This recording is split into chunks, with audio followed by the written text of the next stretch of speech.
talking about the facts or evidence either. I will note that,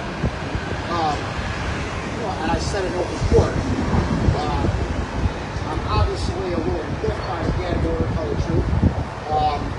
I clearly did nothing wrong before today in speaking about this case. I was accused of making two statements.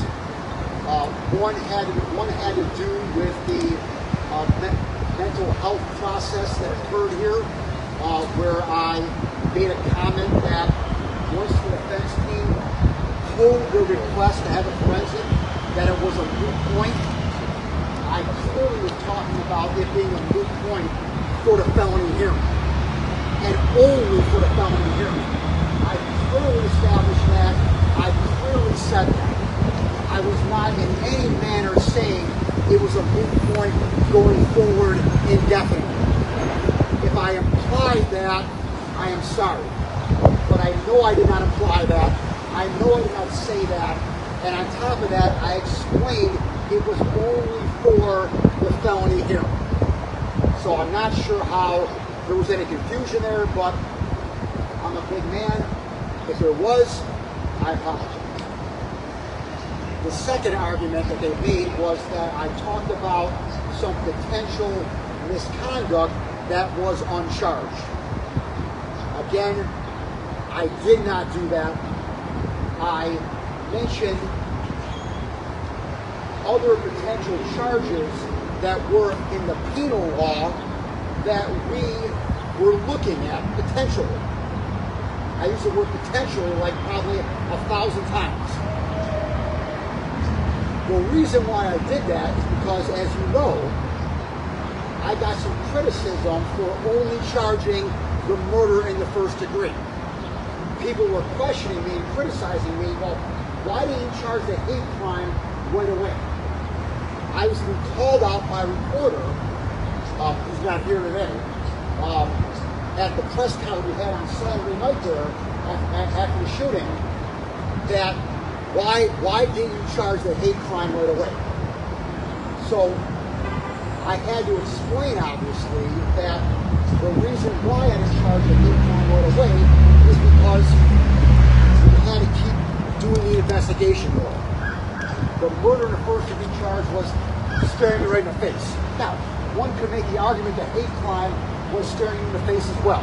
I recognize that, but the hate crime is more nuanced. The hate crime is an enhancement to an underlying charge. And so there's more to that. And I wanted to make sure I had my I's dotted and T's crossed before I added on more charges. So I had to explain that, obviously, because I was getting criticized for not initially charging a hate crime. That was my only motivation in doing it. That was it. It wasn't to say that he did something wrong that he wasn't charged with. It wasn't to say anything improper at all. It was only to explain why I didn't charge the hate crime.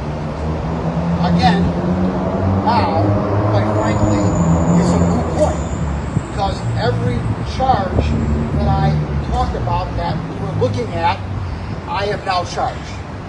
And so, again, that argument is moot. I have clearly said from day one that this defendant is innocent until proven guilty. I repeat that right now. This indictment are just allegations. He has not been found guilty of anything. He is innocent until proven guilty. Everything right here in front of us right now are just accusations and allegations. And I will do my darndest to ensure he gets a fair trial. And anyone who implies that he's not going to get a fair trial, that I somehow have prejudiced him having a fair trial, is actually ridiculous. I've said it in front of the cameras before, and I've said it again today. These are just accusations, and he is innocent right now. So, I think that that's now been cleared up.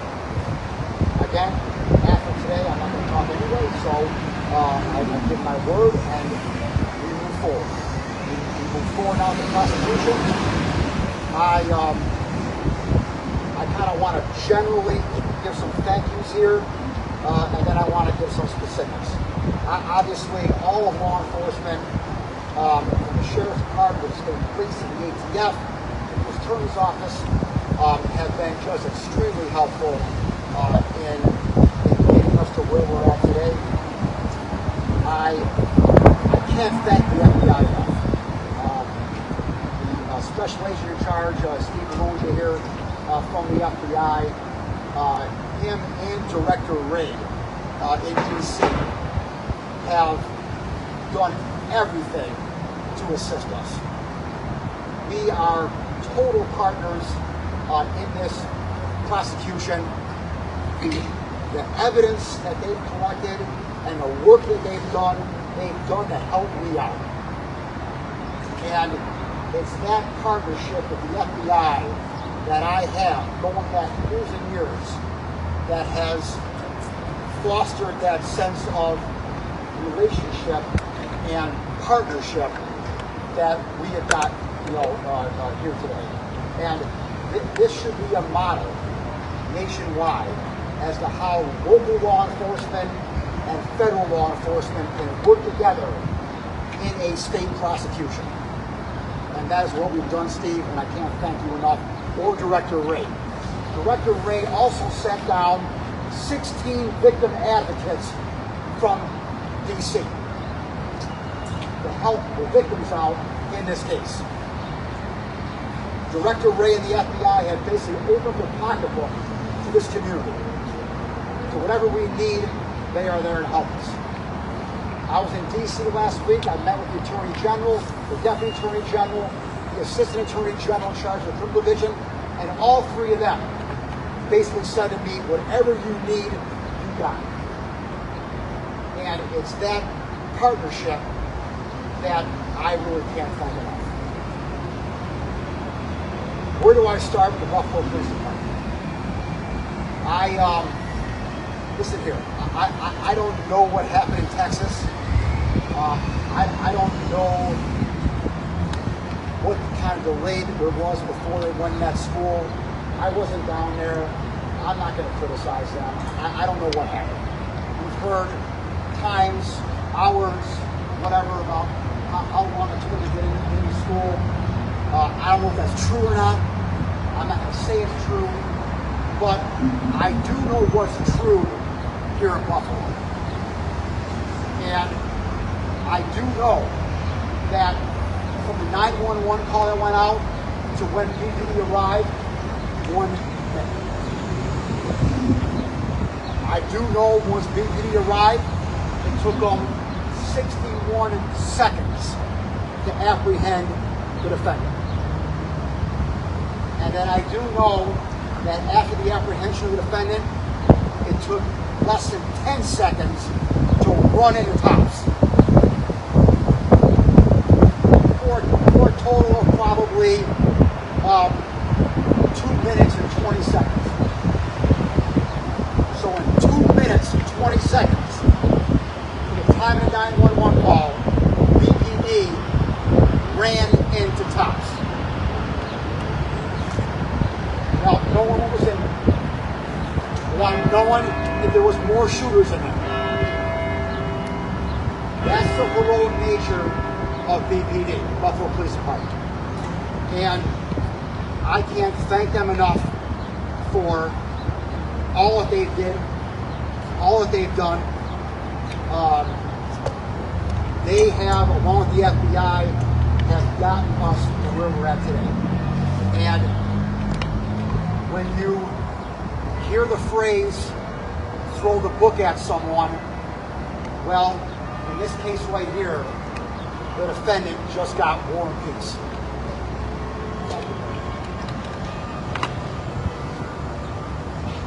Thank you very much, District Attorney John Flynn. It is a new month in the city of Buffalo, but we will never forget what happened last month on May 14th, when 10 precious members of our community were murdered, 3 others wounded, and our entire community traumatized by a racist, hate-filled outsider who came to our community with the stated intent to kill as many black people as possible.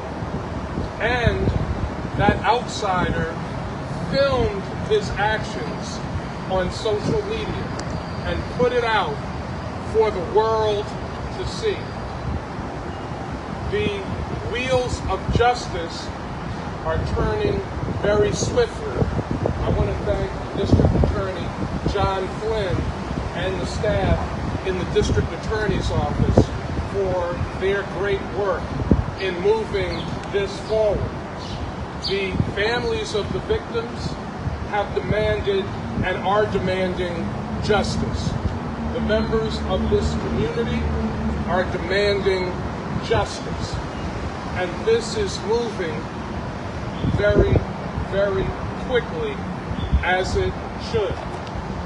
Like District Attorney Flynn said, I want to recognize again the tremendous law enforcement partnership in Buffalo, Erie County, and Western New York. I want to thank the FBI, Steve Belongia, and all of the federal law enforcement agencies that work together with state law enforcement.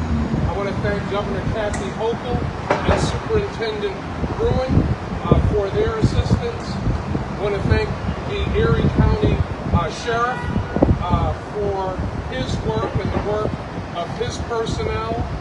And in particular, I want to thank the members of the Buffalo Police Department, Commissioner Romalia, Deputy Commissioner Lark, Deputy Commissioner Wright, who is with us today, and the members of the department that responded. If not for the swift response of the Buffalo Police Department, more members of our community would have been killed on May 14th, 19 days ago. So on behalf of this community, I want to say a special word of thank you to District Attorney John Flynn and his staff for their tremendous focus, for their hard work, and their unrelenting pursuit of justice in this heinous crime. Thank you. I can't answer much, but go ahead. John, procedurally, the attorney had brought up the fact, the suspect's attorney brought up the fact that he had to plead not guilty today. Can you go into details of why exactly he had to plead not guilty? Well, because theoretically, the judge isn't going to allow him to say anything else. I mean, when I was a judge, I had people come before me, who did want to plead not guilty, and I offered not guilty plea on their behalf, no matter what. It's just kind of an unwritten rule. I mean, that it's not good form to let anyone plead not guilty. As a prosecutor, if the defendant did want to plead not guilty, as a prosecutor, I would have demanded him to plead not guilty, just for fairness, for prosecutors going forward. What do you need to prove? What do you need to prove? What do you need to prove to get a conviction on the domestic terrorism charge? I can prove that 5 or more individuals were murdered with the intent of being racially motivated. The number there is 5. It's 5 or more domestic terrorism charge on a murder in the first degree on 2. When do you look about the evidence itself? Just describe it a bit, like the size. Are we talking about minutes of video, terabytes, anything like that? Yeah, I can't. Not about it, but just. I got it. Yeah. There's a lot. There's a lot of evidence here. There is a lot of material here. It's been talked about in the news, obviously. The will do, whatever. I've always had an open file policy in this office. Even before discovery rules came into effect in January 2020, my office has had an open file policy where we give the defense everything. We have a month now to gather it all up and to give them everything we have. So again, I really can't talk about this video or that. I can't confirm it. I'm not even going to confirm or deny this video. I mean, we know, okay, but I'm not going to even confirm or deny that, okay? I can just tell you that there is a lot of evidence, and we will work very closely with the defense attorneys to give them everything they need. Again, it is, I mean, I've been reading the language of the gag order, okay? The first paragraph of the gag order says that upon agreement between the defense attorneys and me, in an effort not to impact the integrity and fairness of these proceedings. So that is my goal. My goal is to make sure that this process has integrity and is fair. And whatever we can do to establish that, I assure you, I'm going to do that. Could anyone else be charged? At this time, there does not appear to be anyone else who is criminally liable. Now, again, could that change? Absolutely. But as of right now, there is no one else is on my radar charge. When do you expect to? What can you tell us about the survey and I can't comment on it all. Because I do, that would kind of go towards, the evidence per se of what people really did not know, even up to the time. So, when do you expect federal charges to coincide with what's happening in the court? well, it would be totally separate. I have no idea even if federal charge will be filed. I'm not in that loop at all. Steve and I work as far as evidence and as far as gathering the evidence for the case. Steve and I don't talk at all about any federal charges. That's in their lane. I'll stay in my lane, but they can run parallel. There can be a state trial track and a federal trial track that goes at the same time, and either one will impact the other. I mean, the only way it impacts is basically, if I need Steve to test on me, then I got to have them on one day and then they have them next day. So it's just like logistics, that kind of stuff. But beside logistics, they can both go at the same time. I can't comment on that.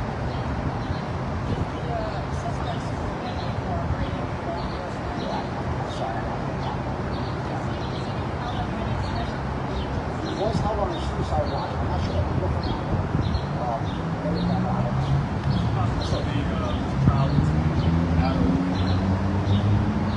I'll fight that tooth and nail. I would. This trial is easier to try and get your account. This happened out here, and any attempt to move out of here, I would be very unfavorable for a number of reasons.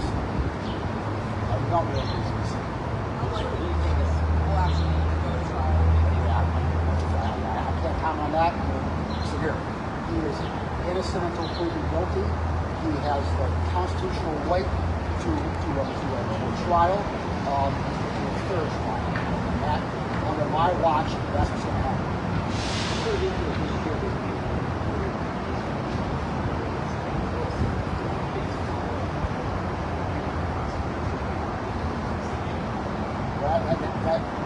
I'm not sure who we talked to, but every family member was notified yesterday.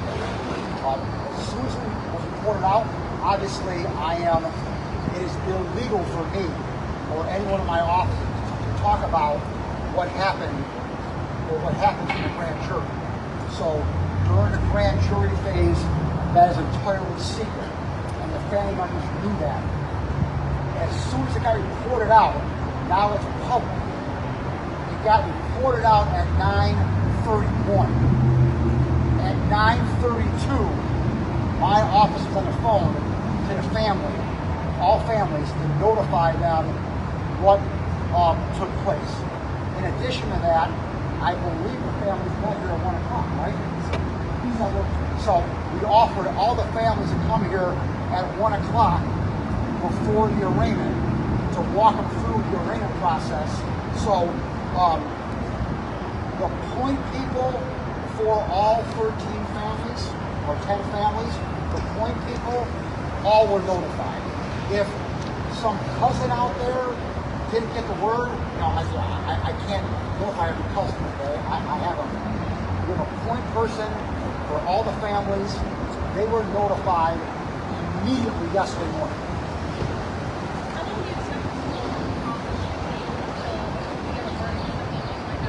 Yeah, that I can't tell you. I mean,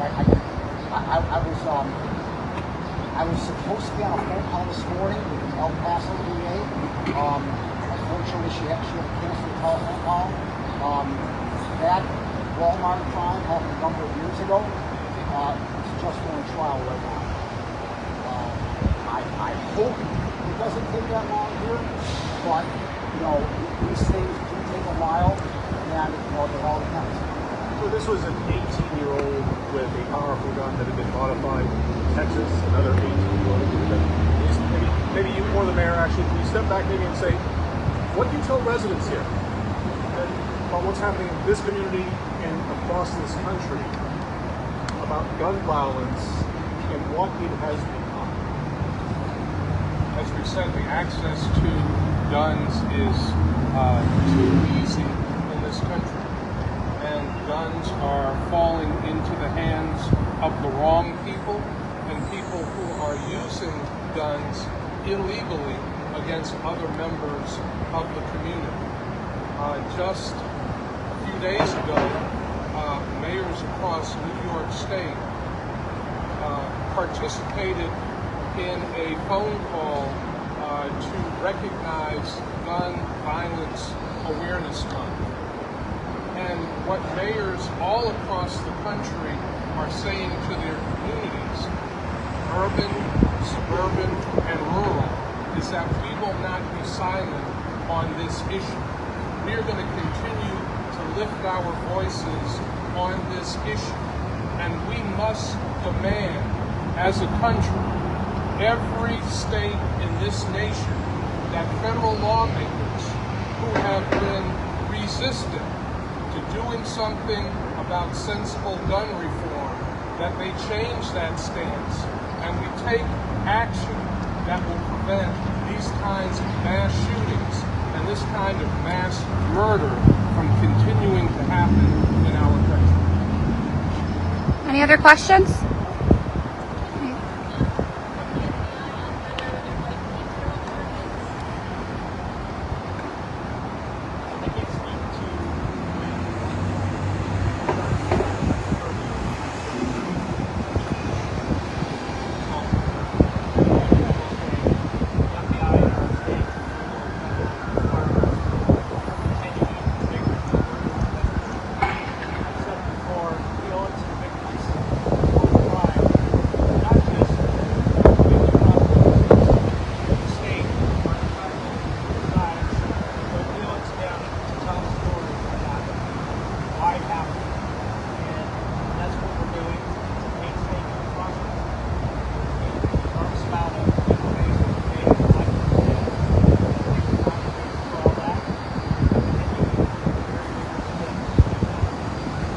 District Attorney, the speed at which this case was brought does seem extraordinary. I know you want to speak about the evidence, but does it indicate the strength of the case you have, or the strength of what you believe happened on that day? Not necessarily. I mean, we have, it's unfortunate, but we have far too many homicides here in the city of Oakland. We have far too many homicides for a number of years now. And so, my office is equipped to handle homicide cases. Obviously, we've never had 10 at a time. That obviously adds to the work that needs to be done. But I have a bureau. I had my deputy district attorney, Mike Kane, who's here today, who oversees my homicide bureau. And we have unfortunately, a lot of experience in prosecuting homicides. So our team was ready to go on day one. I was at the scene. John and Gary Hackbush came down the tops on that Saturday afternoon. Steve was down there, the FBI was down there, obviously BPD, and the fact that we all knew one another, the FBI and us, and worked together in the past, it was mainly as simple as, at around 4 o'clock or so, a couple hours later, Steve and I were talking while we were Commissioner Malvo, and the three of us said, all right, we'll do this, you do that. I mean, it was like that simple. We didn't have to, call headquarters or let's have a meeting about it, think about it. It was, all right, Steve, you do this, and then we'll do that. And it got done right away. And so just the amount of effort and work that went into this case up front, along with our expertise, quite frankly, we were able to get this matter up and running.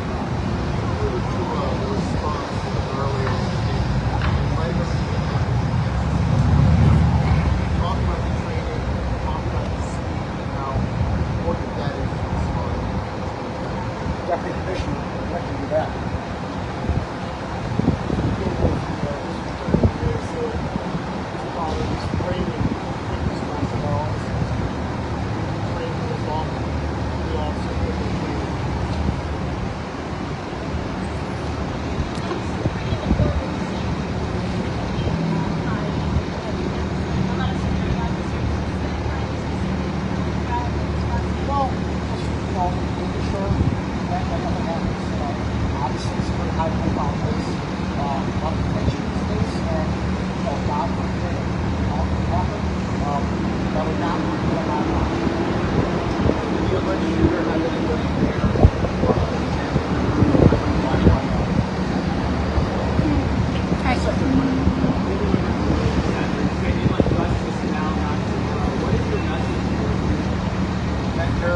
Justice is not right here. It's been enjoyed on 25 counts.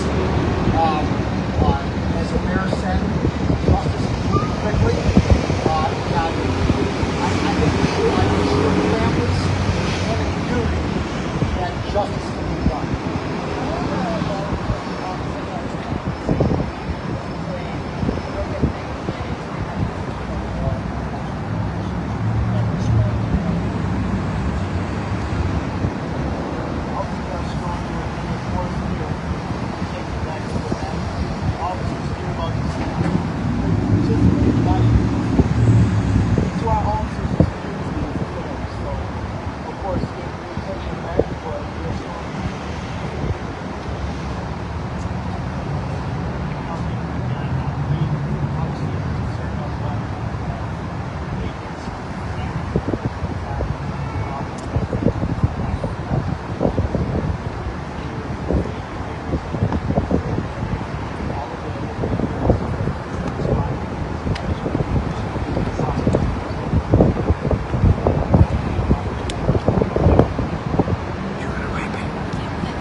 fulfill their prescriptions, still have those services, providing counseling for the employees of the store.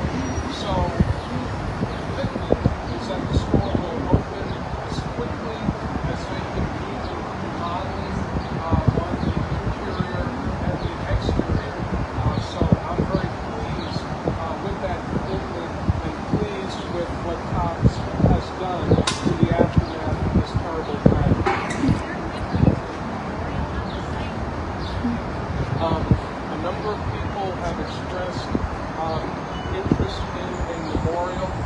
I certainly am supportive of that. We will be pulling together an effort to look at how to do that properly, sensitively, respectfully, but many members of the community have expressed a desire to see some type of memorial to the Buffalo 10. One more question. Have the police or FBI heard or have any investigations ongoing for individuals or groups that may have been inspired by this individual? I know these are often going on, but is there anything specific to this crime, this individual, and this situation?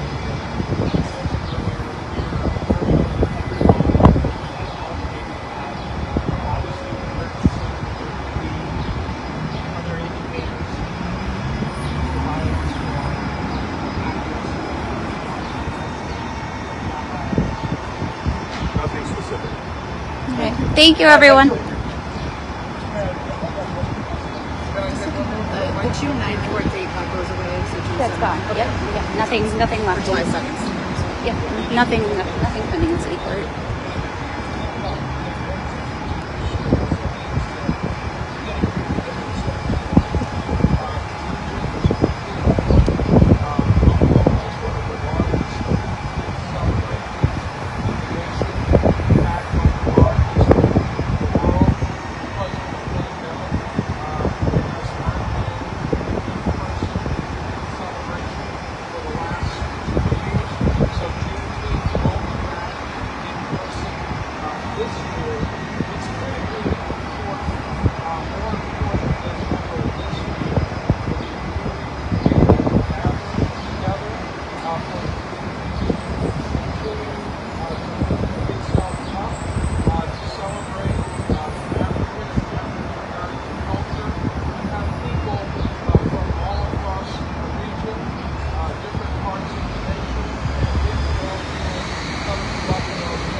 Public safety support to make sure that people have a good time and a safe time. Thank you.